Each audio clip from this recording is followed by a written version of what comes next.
If you want the gills, we got the skills right here at 302 Fishing. Good afternoon, welcome back to the channel here.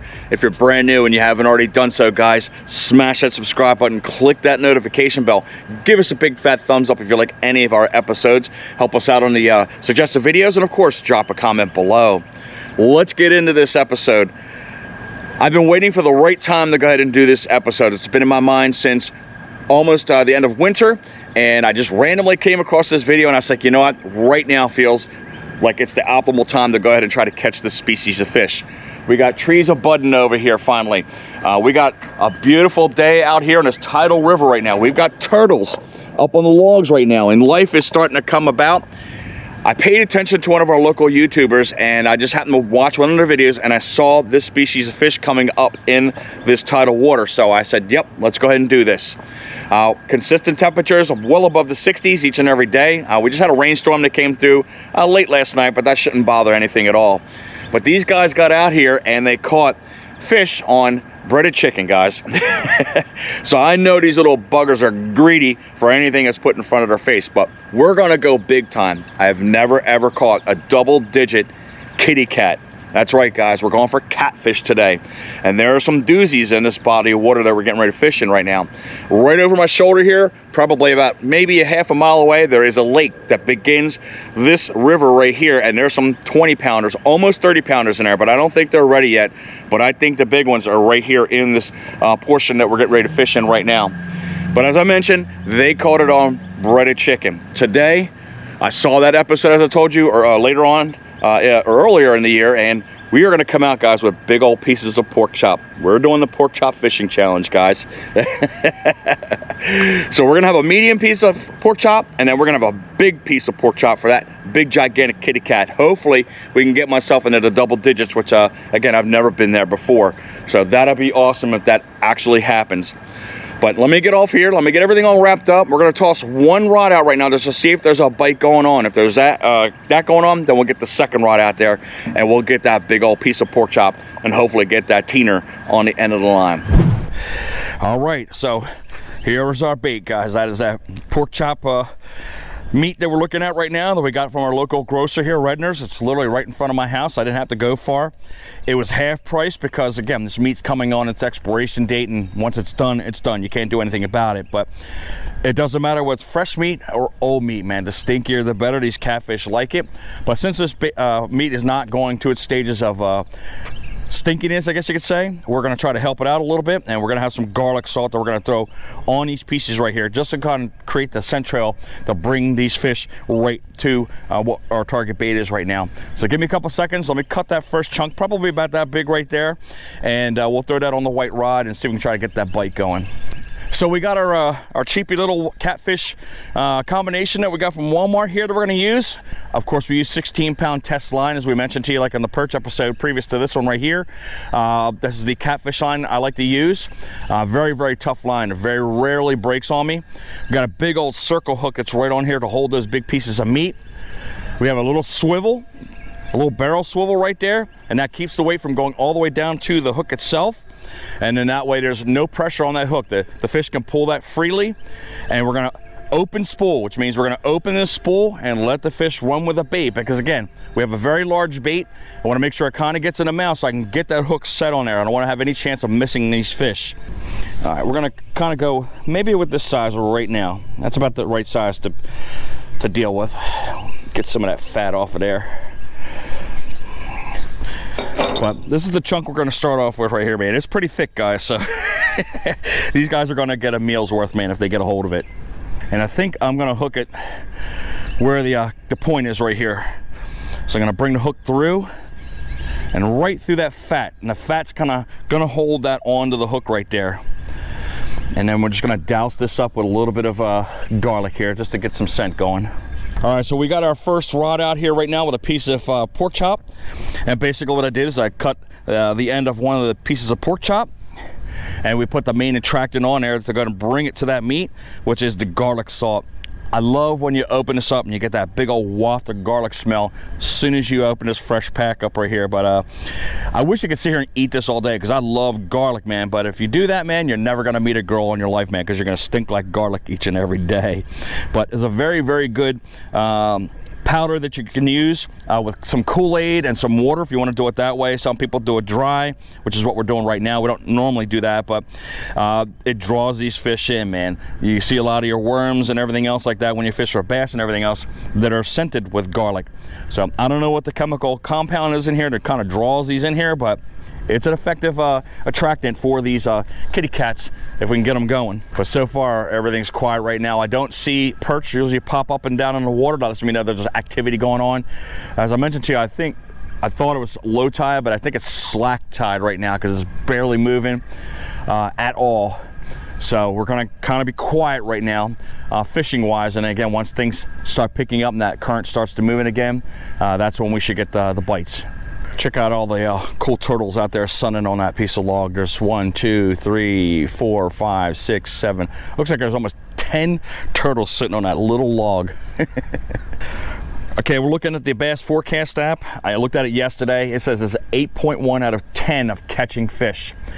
That's kind of a good barometer to see whether it's gonna be a good day or not. It's not 100% accurate, but you know, it makes me decide whether I want to go out or fish or not. But out of all maybe 10 times I've gone out, I think a couple times it's failed epically. Hopefully it doesn't happen today, but let's see if this app lives up to its name right here.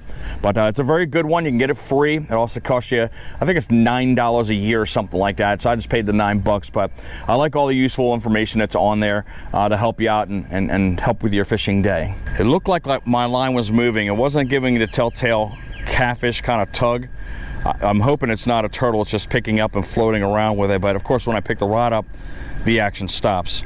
So let's see what we got going on right here. Just gonna go ahead and lift it up a little bit.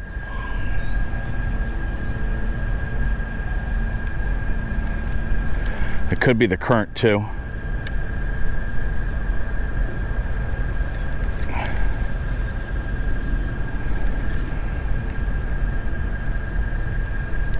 Yeah, it's probably the current, guys. That's what it looks like.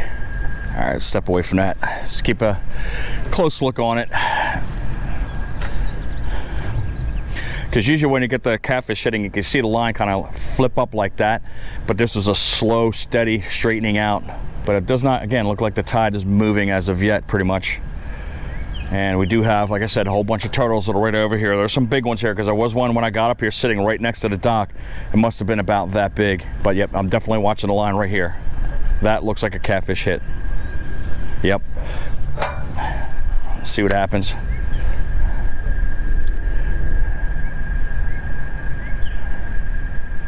There goes the line. Oh, I pulled it from him.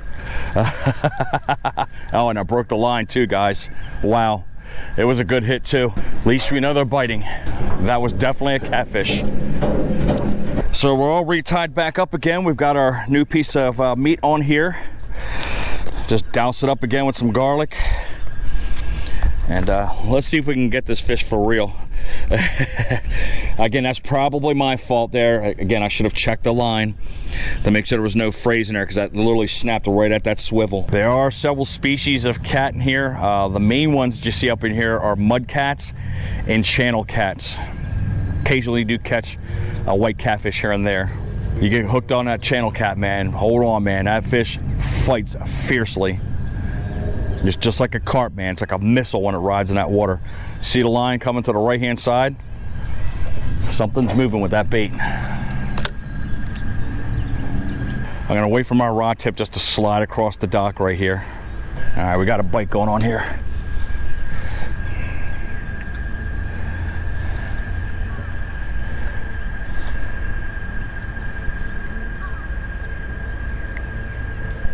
There we go. Fish on, guys. I think we got him.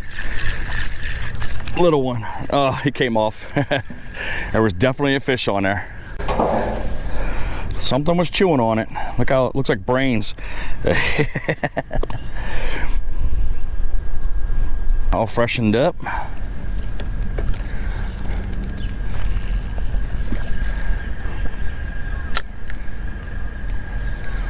All let's give this bait a little bit of a lift here and get it out of the sediment. I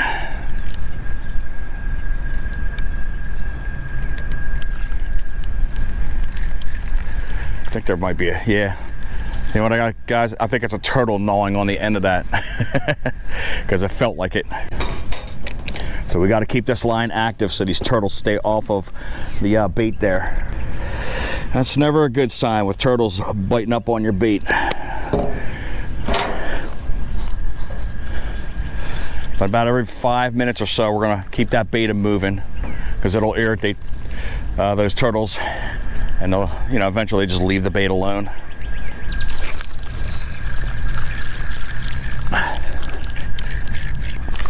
There you go. We got him.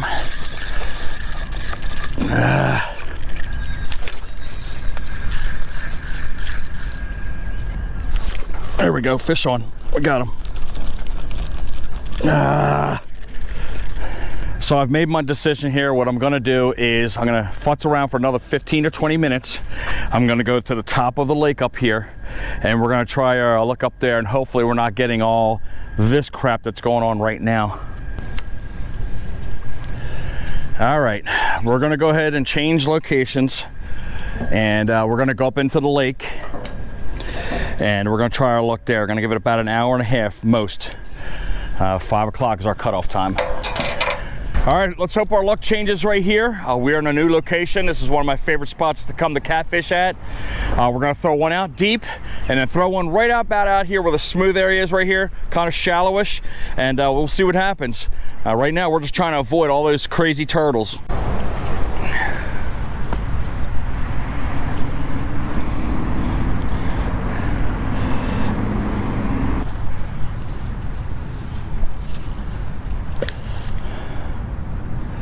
All right, we got some line leaving the spool here.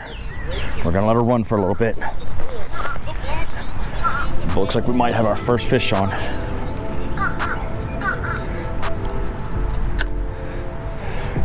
There we go, we got one on. We got one on. Finally, after all that time, guys. All right. It's not a giant, guys, but it is a fish. We are not skunked officially. He ate that big piece of pork chop.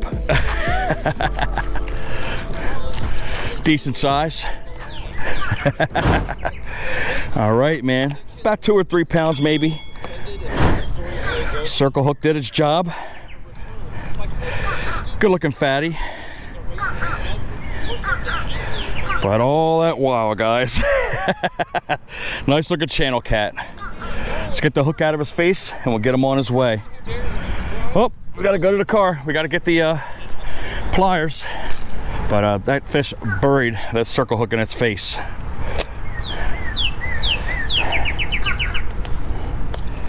There we go, that came out pretty easy.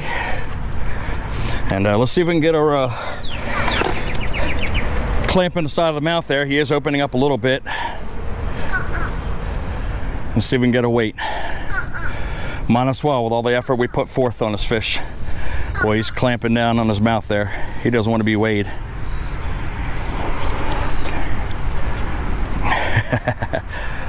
All right, so we'll walk over here, see if he opens his mouth, and we'll quickly put it in there. But I'm so happy we caught a fish. There it is, we got him. I waited for him to open up his mouth at the right time.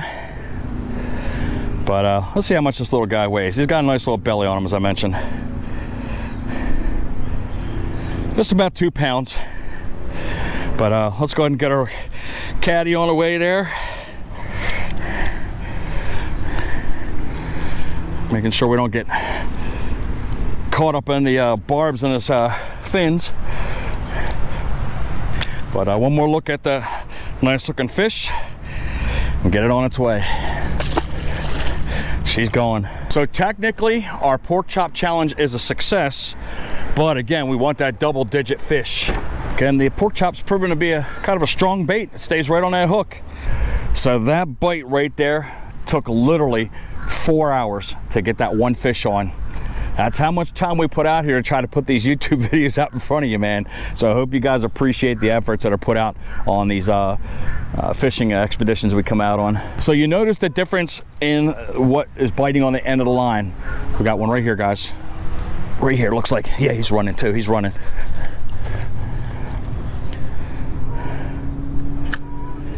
Here we go. Fish on, fish on. Nope. Missed him. All right, man, I'm liking this so far. It's picking up. Let's kind of ball this up a little bit. Make it a little bit easier to put it in their mouth. I can feel on the bait that the water is still somewhat chilly. But mentioning the bites, as I told you when we were down there at the tidal river there, beyond this lake, you saw just the subtle hits, but there was no slam or there was no pulling of line for a good considerable amount, as opposed to this fish that you saw where you clearly saw the line screaming right off the reel. That's when you know you have a catfish on the end of the line, because they're not subtle, man. They go for it all once they know they got the morsel in their mouth. But with all the garlic that's coming off there, off these pieces of pork chop, they're finally catching the scent and seeing that there's a prize at the end of the line. Seems like every time I come onto YouTube, that's when the fish are starting to bite. Look, there's another one right here, guys. Look at him, screaming, screaming, screaming.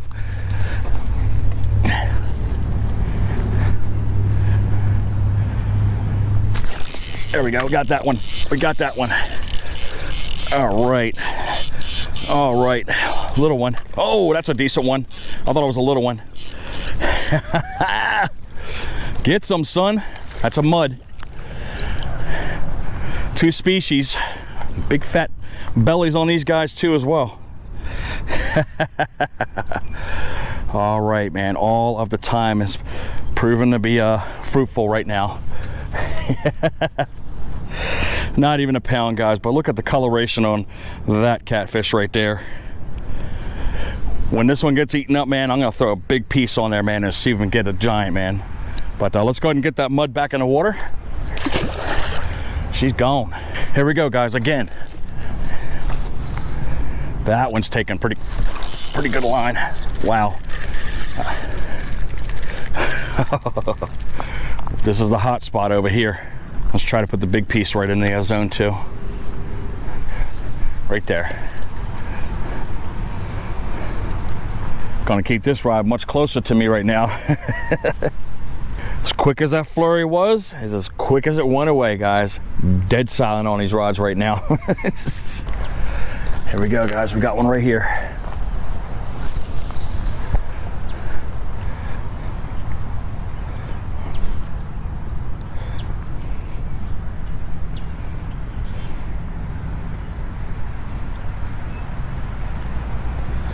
We'll let that catfish take it.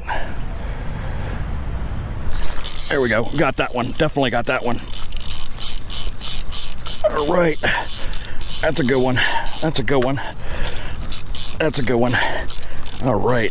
Took a while. What do we got here? He's moving. He's moving right to the wall. Oh, there you go. Nice little mud. All right. We got 3 on, guys. 2 muds and a channel. Again, still looking for that big one. This one doesn't have an eye there. Look at that. Here's the other eye right here. I'm going to flip it around. You can see the eye right there. And you flip around, there's no eye right there.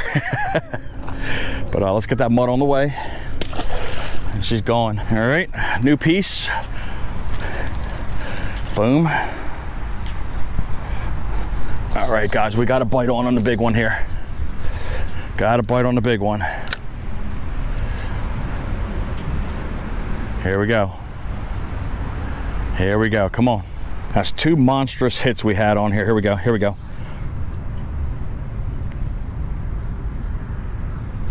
Oh, Lord. What the hell happened there? Something happened. Oh, he's still on the line. He's still on the line. There we go. Fish on. Fish on. Oh, yeah. That's on the big piece, guys. That's on the big piece. Yes.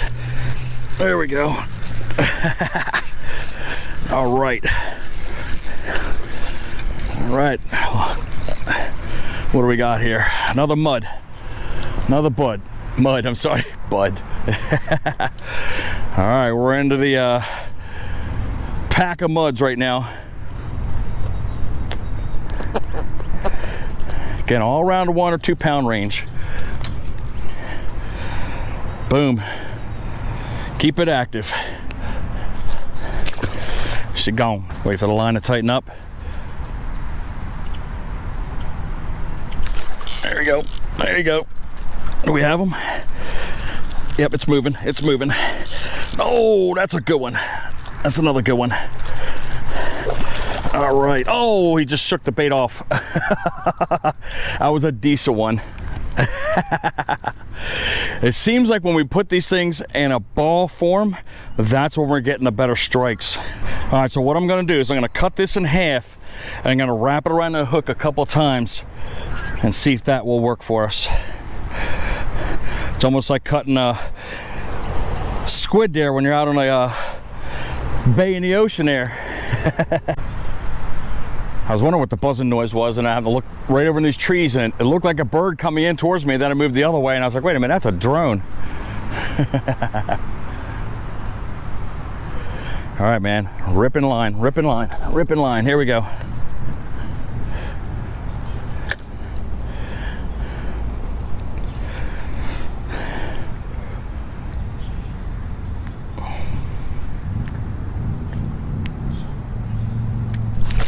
Fish on, fish on, fish on. What the heck is that? I think I got a turtle. Oh no, another catty. Whoa. All right, we ended out on a good note here. I think I gave another 5 minutes for the bait to my left to sit there, and maybe we can get one on that. But I am so happy. Come on, let's get that circle hook out of there, guys. Life is so much easier when you use a circle hook. I used to use whatchamacallit all the time, treble hooks. But once you get the circle hook action going on, it's much better. There we go. Flap it around. She's gone. All right, I'm sure you can see to my glasses and upon my face, absolute beautiful sunset is going on right here on this beautiful lake here. And if it wasn't for this lake, we wouldn't have an episode. As I mentioned, we're down here on the river that feeds off of this lake right here, and we couldn't get anything on the end of the line. I mean, we had turtle heaven down there. They were ripping up bait all apart. So I decided to make the change to go up to the top here on this lake, and I'm glad we made that decision. You saw all of those muds that we caught, and you saw that one blue catfish that I mistaken for a channel cat. But were we successful? Absolutely, we were successful on the pork chop fishing challenge. I didn't say we're just gonna get a giant and that's it. It's the pork chop fishing challenge. We caught fish. I wish I would have caught a double-digit fish, but it didn't happen. Again, 7 pounds is my biggest one. Usually it's down there. But guys, lurking in these waters, I mentioned multiple times throughout the years here, 20 and 30 pounders. One of those days I'm gonna get a big old 20-pound catfish, or maybe even well over into the teens catfish, because they can be caught right here in this section right here. I've seen my buddy catch them out of here. Use chicken livers to get it. But they're very opportunistic, man. You got pork chops, chicken livers, you got corn, you got breaded chicken, you got regular chicken. These fish hit anything. So I was just curious to see if they hit off that pork chop. So I'm so glad I picked up on that one episode that was on my feed there, and it made something for you guys. But hopefully you guys like this episode. Guys, smash that subscribe button, click that notification bell, give us a big fat thumbs up if you like this episode, help us out on those suggested videos, drop a comment below. I'm hoping you guys have a great weekend. Hopefully you catch some monster kitties. And as always, guys, fish on.